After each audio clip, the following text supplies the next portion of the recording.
Hello guys, welcome to my target teacher. Guys, आज हम लोग महत्वपूर्ण योजनाओं के बारे में जानेंगे, जिसमें हमने सभी योजनाओं की चर्चा की है। चलिए ज़्यादा देर ना करते वीडियो को स्टार्ट करते हैं। पंचवर्षीय योजना, तो इसमें प्रथम पंचवर्षीय योजना की बात करें तो ये 1951 से 56 में चालू हुई थी। 1 अप्रैल 1951 को इसकी शुरुआत हुई थी। डोमर समृद्धि मॉडल पर आधारित थी। कृषि एवं सिंचाई क्षेत्र को इसमें प्राथमिकता दी गई थी। 1952 में सामुदायिक विकास कार्यक्रम की शुरुआत इसी योजना के तहत हुई थी। 1953 राष्ट्रीय प्रसार सेवा की शुरुआत हुई थी इसी योजना के तहत, जिसमें भाखड़ा नागल बांध, दामोदर घाटी परियोजना, हीराकुंड परियोजनाओं का विकास इसी योजना में हुआ था। वृद्धि दर की बात करें इसकी, तो इसका वृद्धि दर था 2.1%। प्राप्ति इसकी हुई थी 3.6% की। द्वितीय पंचवर्षीय योजना की बात करें तो यह योजना 1956 से 61 तक में चालू हुई थी। किस पे आधारित थी? तो ये पीसी महालनोबिस मॉडल पर आधारित थी। आधारभूत यानी भारी उद्योगों को प्रधानता दी गई थी इस योजना के तहत, जिसमें भिलाई छत्तीसगढ़ में है संयंत्र है।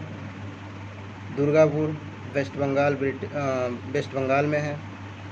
राउरकेला जो है उड़ीसा में है, जो जर्मनी के सहयोग से इसी दौरान स्थापित हुई थी।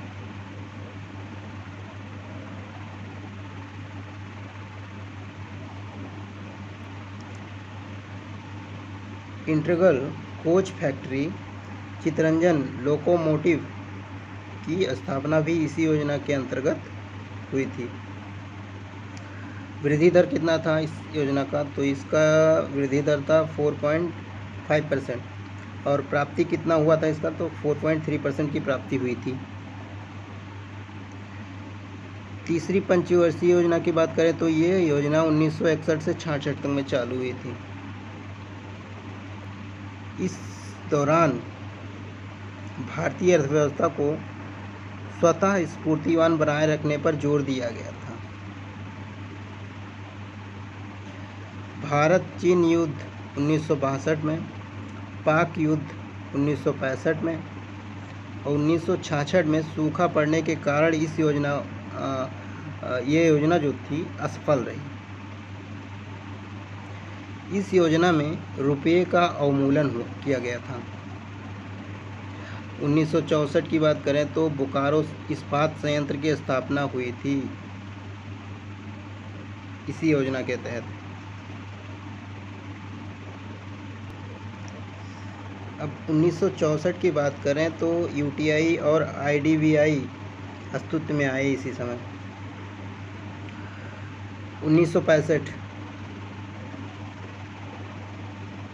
इसी के दौरान एफसीआई और एपीसी कृषि लागत आयोग का गठन हुआ था।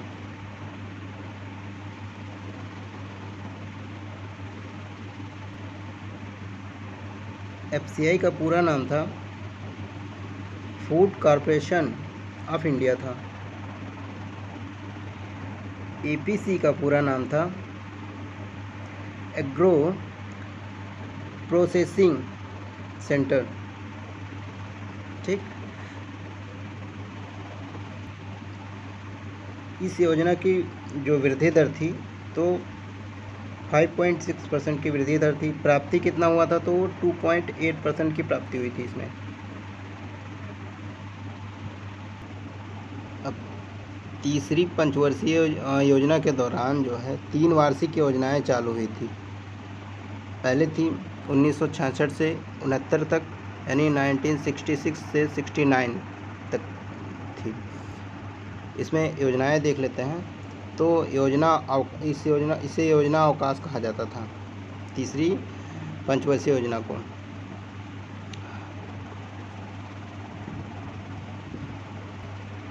1969 में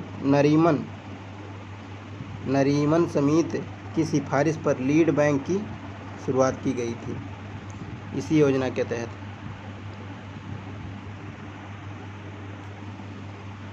कृषि क्षेत्र पर जोर दिया गया था तीसरी पंचवर्षीय योजना में।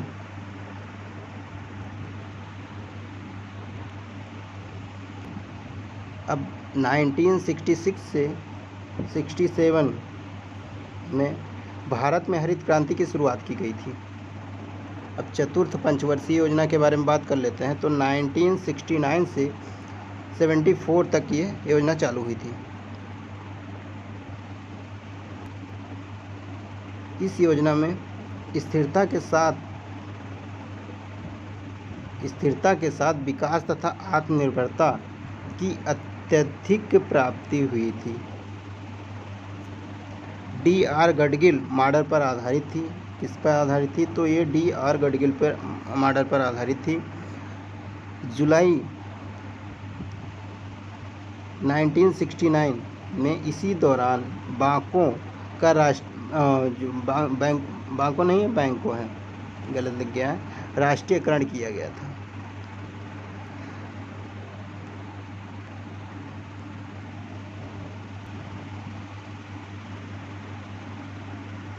चलिए 1974 में नाभिकीय परीक्षण स्माइलिंग बुद्धा का शुभारंभ किया गया था।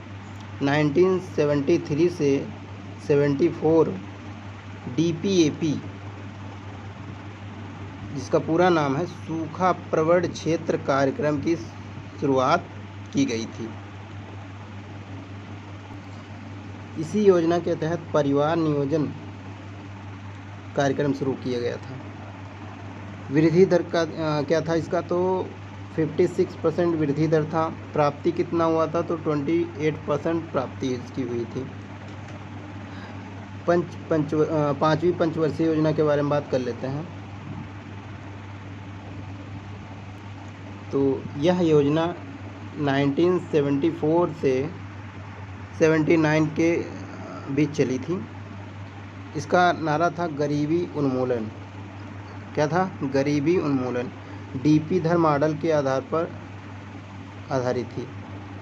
1974 में न्यूनतम आवश्यकता कार्यक्रम शुरुआत की गई थी इसी योजना के तहत। 2 अक्टूबर 1975 क्षेत्रीय ग्रामीण बैंकों की स्थापना इसी के तहत की गई थी।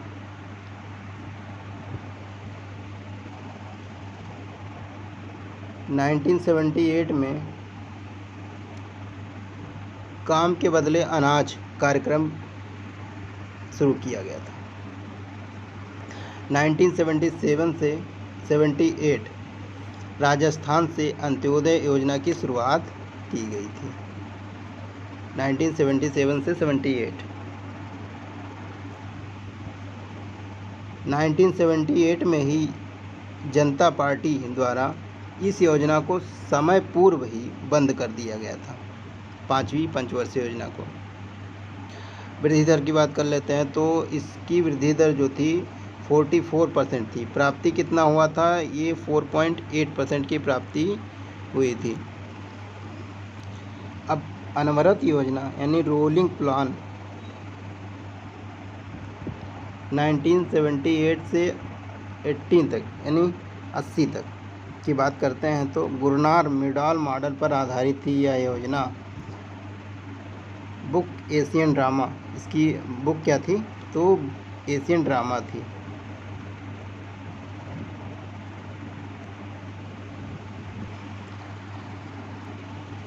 – 1979 में टेरिज्म यानी ग्रामीण युवा प्रशिक्षण स्वरोजगार कार्यक्रम की शुरुआत हुई थी। इसे वर्ष 99 में स्वर्ण जयंती कार्यक्रम ग्राम स्वरोजगार योजना में शामिल कर लिया गया।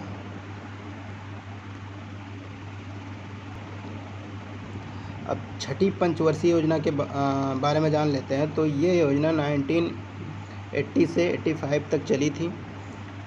योजना आयोग द्वारा गरीबी निर्देशांक जारी किया गया था।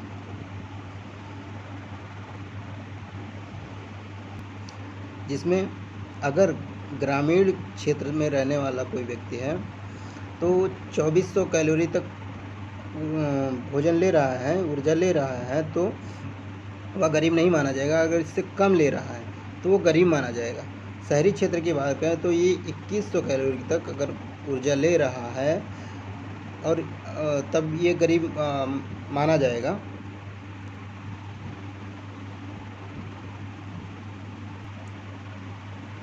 इसमें क्या बताया गया है, अगर कोई व्यक्ति 2100 शहरी में 2100 कैलोरी तक ऊर्जा पा रहा है तो वो गरीब नहीं माना जाएगा। रोजगार सृजन पर बल दिया गया था छठवीं पंचवर्षीय योजना में। 1980 में बैंकों का राष्ट्रीयकरण किया गया था। इसमें चलिए नाबार्ड की बात कर लेते हैं। तो नाबार्ड की स्थापना जो हुई थी 1982 में हुई थी। इसका फुल फॉर्म पूछा जा सकता है, तो इसका फुल फॉर्म होता है, क्या होता है, तो national bank agriculture and rural development होता है, इसका फुल फॉर्म होता है इसका। अब एक्सिम बैंक की स्थापना 1982 में हुई थी। तो एक्सिम बैंक का फुल फॉर्म जान लेते हैं क्या होता है। इसका फुल फॉर्म होता है एक्सपोर्ट इंपोर्ट बैंक। इसकी स्थापना 1982। अब सातवीं पंचवर्षीय योजना के बारे में बात कर लेते हैं। ये योजना हुई थी 1985 से 90, यानी 1985 से 90 तक। इस योजना के अंतर्गत समृद्धि, आधुनिकीकरण और सामाजिक न्याय पर बल दिया गया था। 1986 में स्पीड पोस्ट की शुरुआत की गई थी, जो सातवीं पंचवर्षीय योजना के तहत ही आता है। 1986 में ही कारपाट की स्थापना की गई थी। 1988 में सेबी की स्थापना हुई थी। इसी समय प्रोफेसर राजकृष्ण द्वारा हिंदू ग्रोथ रेट की संकल्पना दी गई थी। वार्षिक योजनाएं 1990 से 92 तक चालू हुई थी। तो 1990 में सिडबी की स्थापना की गई थी। 1991 में भारत में वैश्वीकरण की शुरुआत हुई थी।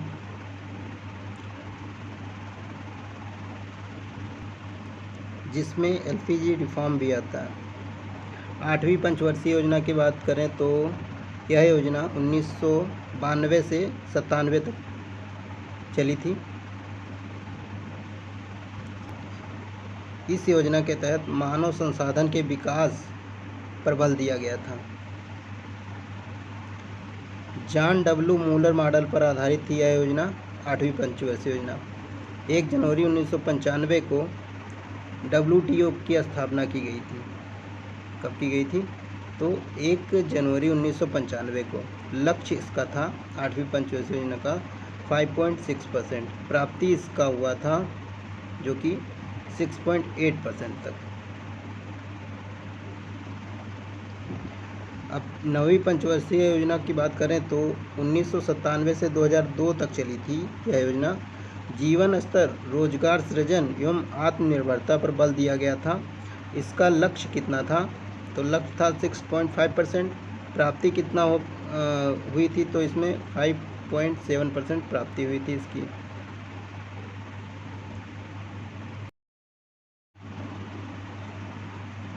दसवीं पंचवर्षीय योजना की बात करें तो ये 2002 से 2007 तक चालू हुई थी। तो इसमें आर्थिक समृद्धि पर बल दिया गया था। सामाजिक वनीकरण पर जोर दिया गया था। स्कूली नामांकन बढ़ाने पर बल दिया गया था। गरीबी अनुपात घटाने पर बल दिया गया था। मातृत्व मृत्यु दर को कम करने का लक्ष्य रखा गया था। साक्षरता दर सुधारने पर बल दिया गया था। इस योजना का लक्ष्य कितना था? तो इस योजना का लक्ष्य था 8.0%।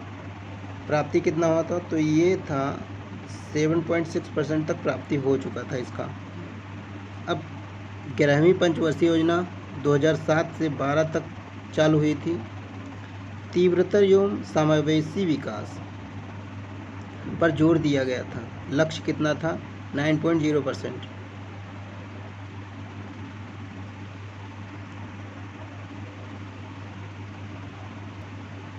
चलिए, 11वीं पंचवर्षीय योजना में क्या होगा? तो इसमें लक्ष्य था 9.0%, प्राप्ति 7.9%। 12वीं पंचवर्षीय योजना जो चालू हुई थी 2012 से 17 तक चालू हुई।